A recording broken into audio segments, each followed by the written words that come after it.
पत्नियां ये जो पंचम काल की हैं वो बहुत बहुत अच्छी हैं, बहुत अच्छी हैं। जब मेरे पास पहली बार वो आई, वो जबलपुर की महिला थी, बोलती महाराज जी हमने इनका बीमा करा दिया। हमने कहा क्यों? गुटखा खाते हैं, शादी के पहले पता नहीं था, शादी के बाद पता चला। हमने कहा कल को कोई घटना घट जाए, तो हमने कहा मना करो, तुम्हारा पति है। बोले क्या है, 2, 5, 10 साल के बाद तो वैसे भी चिकित्सा हो जाती है, जाने के बाद 2 करोड़ मिलेगा, इतना ही बहुत है। देखिए ये संसार है और इस संसार में आप भी शामिल हैं, ऐसा नहीं कि आप शामिल नहीं हैं, आप भी शामिल हैं। आचार्य जी ने कहा समय बचाइए, धन बच गया। समय धन से भी ज्यादा कीमती चीज है। आप कितना वेस्ट करते हैं इस बात को देख लीजिए। झुर्रियां बोल रही होंगी, सफेद बाल बोल रहे होंगे, आंख का चश्मा बोल रहा होगा, कान का बहरापन हो बोल रहा होगा।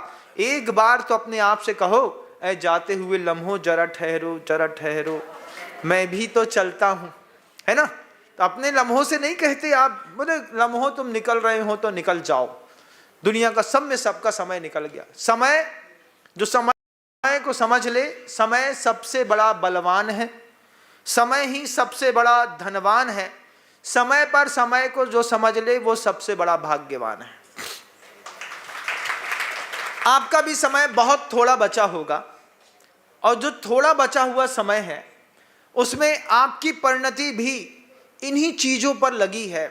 अच्छा सोने को मिल जाए, अच्छा खाने को मिल जाए, पेपर पढ़ने को मिल जाए, संगीत सुनने को मिल जाए, अच्छी चीज़ों में थोड़ा बहुत निंदा का रस आधा घंटा हो जाए। मोबाइल में बात करते हैं तो कभी उसकी लिस्ट चेक करिए कि कितनी देर हमारी बात हो गई। अच्छा फ्रेंड मिल जाए और बात शुरू हो तो फिर क्या होता है महाराज, उसका भी सिस्टम है आजकल, कमरे में मोबाइल ऑन कर लेते हैं और 3-4 वो बूफर्स टाइप के वो लगे रहते हैं, उसी में उसकी आवाज़ आती रहती है। दुनिया में कहीं भी जाते रहो, मोबाइल एक तरफ रखा रहता है, चलते चलते बात करते करते कितनी देर, बोले 2.25 घंटे बात करी, ज़्यादा देर बात नहीं करी महाराज। बहुत पुरानी फ्रेंड थी, 2.5 घंटा, 2 घंटा, 3 घंटा रात में हो जाता है महाराज। कभी कभार क्या होता है 9 बजे बात करना शुरू करते हैं तो रात को 12:30 बज जाता है। ये समय खाता है आपका।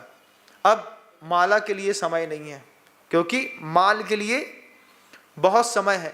आचार्य जी कहते हैं कालो थोवो वयम च दुम्मेहा, समय बहुत कम है और बुद्धि दुम्मेहा, दुर्बुद्धि है। इस दुर्बुद्धि का समय रहते प्रयोग कर लीजिए। ये जो सामूहिक धर्म ध्यान हमने आपने कर लिया, ये दुनिया की बहुत बड़ी खूबसूरती थी। और गुरुजी वो बात हमेशा कहते थे, आपके मानने और नहीं मानने से वास्तविकता बदल तो नहीं जाती। आप नहीं माने जैन शासन को तो क्या आपकी वास्तविकता बदल जाएगी? जो व्यक्ति गुरुत्वाकर्षण के सिद्धांत को नहीं मानता तो क्या ग्राउंड एंड ग्रेविटी के रूल्स उसके ऊपर लागू नहीं होते? होते हैं। भाषा का सिद्धांत जो व्यक्ति नहीं मानता, क्या उसके ऊपर भाषा का प्रयोग नहीं होता? होता है। ध्वनि के सिद्धांत होते हैं, भाषा के सिद्धांत होते हैं, गुरुत्वाकर्षण के सिद्धांत होते हैं। आप माने या ना माने, वास्तविकता कभी हट नहीं सकती। और आगम ग्रंथों में जितनी वास्तविकता रखी गई है, दिखाई गई है, महाराज हम नहीं मानते। आप मत मानिए, लेकिन वास्तविकता तो वास्तविकता रहेगी। आपका समय जाता हुआ समय है और इस जाते हुए समय में पिछले 3-4 सालों से लगातार हम जो पूरे देश में देख रहे हैं, मेरे देखते देखते चांदी सोना हो गई। पहले तो गाते थे मेरी चांदी सोना हो गई गुरु चरणों में आके, अब तो सही में हो गई। क्या हो गया महाराज? 65,000 रुपए किलो की चांदी आज 3 लाख रुपए किलो हो गई। आप सब शादी करते होंगे, कभी आपने चांदी बहुत कम दिया होगा अपनी बच्ची को। कई जगह तो नियम है कि 30 तोला सोना तो देना ही देना है शादी में लड़की की, लेकिन अब बड़ा मुश्किल है। 2 लाख रुपए किलो सोना, 2 लाख रुपए तोला सोना हो गया, 3 लाख रुपए किलो चांदी हो गई। अपने आप से पूछो क्यों हो गई? तो आचार्य जी हमेशा कहते थे, दुनिया में जितनी भी हिंसा हो रही है, आज भी देखिए ना, अभी दुबई में मिसाइलें गिर गई, दुबई का एयरपोर्ट तोड़ दिया, कुछ बिल्डिंगें तोड़ दी, कुछ रिहायशी मकानों पर मिसाइलें गिर गई। अब पूरे दुबई में 50% जनता भारत की है। 2 करोड़ से 3 करोड़ से ऊपर लोग तो भारतीय वहाँ पर रहते हैं, जिनके वहाँ के यहाँ के संबंध हैं। कलकत्ता पहुँचने में ज़्यादा टाइम लगता है, दुबई पहुँचने में कम। जितनी देर में आप कलकत्ता पहुँचेंगे उतनी देर में आदमी दुबई से जाकर के वापिस आकर के अपने घर में काम कर लेता है। दुबई इतना बगल का पड़ोसी हो गया। आज वहाँ पर जैन शासन को नहीं समझने का खामियाजा भोग रही है दुनिया। झगड़ा दुबई में चल रहा है, कतर में चल रहा है, इजराइल में चल रहा है, ईरान में चल रहा है, रूस में चल रहा है। उसकी आंच हमारी जेब पर पड़ रही है। 60,000 रुपए किलो बिकने वाली चांदी, उस झगड़े के चक्कर में हमको उसके चक्कर में 3 लाख रुपए देना पड़ रहा है। तो दुनिया में कहीं पर भी हिंसा होती है। ग्लोबलाइजेशन का जमाना है, ग्लोबलाइजेशन हो गया किसी भी चीज का।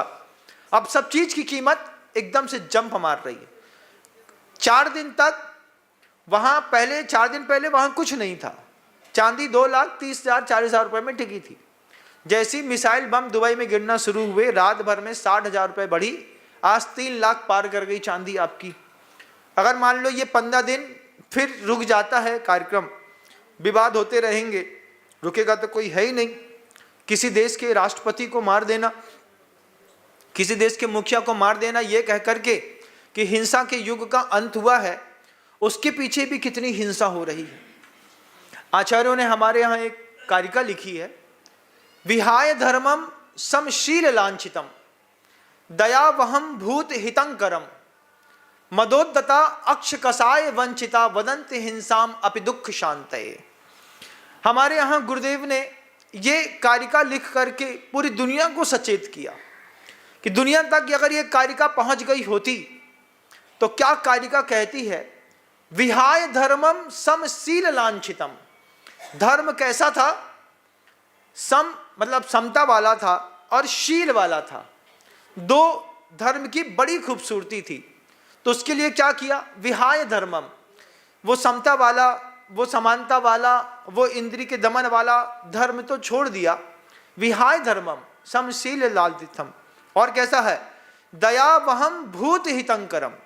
शब्द को देखिए, आचार्य कितना सुंदर लिख करके गए। दयाकारी धर्म है। मिसाइल गिरने पर क्या दया होती है? सोचिए किसके ऊपर दया हो रही है? नहीं, हम सत्य के लिए लड़ रहे हैं, सत्य के लिए इतनी हिंसा कर रहे हैं।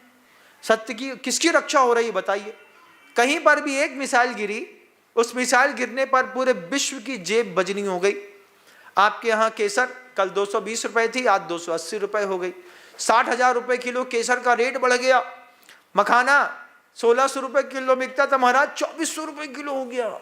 हमने कहा मखाना ना खाएं हम तो, इतना महंगा। लेकिन महंगाई आसमान है। कल को दाल के रेट थे वो बढ़ेंगे। अभी सबसे ज्यादा असर पड़ने वाला है क्रूड पर। सबसे ज्यादा महंगा होना है क्रूड। अब बढ़ने वाला है पेट्रोल का रेट। अभी तक 110 रुपए लीटर था। ईरान पर जैसे ही हमले शुरू होंगे और पेट्रोल आना बंद हो जाएगा, क्रूड आना बंद हो जाएगा, अभी देखते देखते आपका 20, 25, 30 रुपए लीटर पेट्रोल का बढ़ने वाला है अगले 4-6 महीने में। जैसे उसका रेट बढ़ेगा तो फिर ट्रांसपोर्टेशंस के रेट बढ़ेंगे। ट्रांसपोर्टेशंस के रेट बढ़ेंगे तो आटा, दाल, चावल, क्रॉकरी, दुनिया में सबका रेट बढ़ेगा। मरा आदमी वहां पर और जान निकाल ली गई हमारी। जजनीन दोस्तों, अगर आपको मेरी वीडियो अच्छी लगती है तो प्लीज़ मेरे चैनल को लाइक, शेयर, सब्सक्राइब करिए और इसी तरह से अपना प्यार देते रहिए। धन्यवाद।